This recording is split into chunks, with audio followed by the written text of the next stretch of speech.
जय हिंद दोस्तों।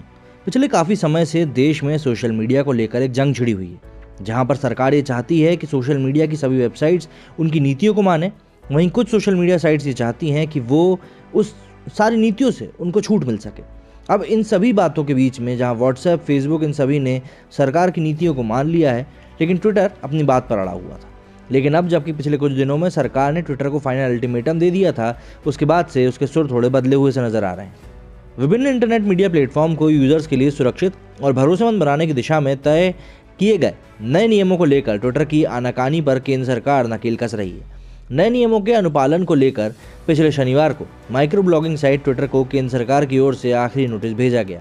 इस नोटिस का ट्विटर ने जवाब दाखिल किया है। ट्विटर ने कहा है कि ट्विटर भारत के प्रति पूरी तरह से प्रतिबद्ध रहा है और रहेगा भी। हमने भारत सरकार को आश्वासन दिया है कि ट्विटर नए निर्देशों का पालन करने के लिए हर संभव प्रयास कर रहा है और हमारी प्रगति का अवलोकन विधिवत साझा किया गया है। हम भारत सरकार के साथ अपनी रचनात्मक बातचीत जारी रखेंगे। केंद्र सरकार के नोटिस में कहा गया था कि यह आखिरी चेतावनी है। अब भी नियमों का पालन नहीं हुआ तो आईटी कानून और अन्य दंडात्मक कानूनों के तहत ट्विटर के खिलाफ कार्रवाई की जाएगी। ट्विटर का इंटरमीडिएरी का दर्जा खत्म किया जा सकता है, जिससे ट्विटर को मिली कई सारी छूट समाप्त हो जाएंगी। इससे ट्विटर के लिए भारत में संचालन मुश्किल हो जाएगा। इंटरनेट मीडिया से जुड़े नियमों के पालन को लेकर इलेक्ट्रॉनिक्स व आईटी मंत्रालय की तरफ से भेजे गए नोटिस में कहा गया था कि नियमों के पालन में कोताही से भारत के लोगों के प्रति ट्विटर की प्रतिबद्धता में कमी जाहिर होती है। 26 मई से नए नियम लागू हो चुके हैं। इसके तहत सभी इंटरनेट मीडिया प्लेटफॉर्म्स को शिकायत के निवारण के लिए चीफ कंप्लायंस ऑफिसर के साथ नोडल ऑफिसर और रेसिडेंट ग्रीवेंस ऑफिसर नियुक्त करना है।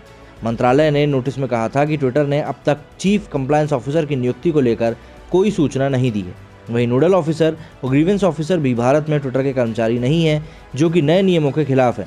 ट्विटर ने भारत में अपने कार्यालय का जो पता दिखाया है वो किसी लॉ फर्म का है। ये भी आईटी नियमों के खिलाफ है।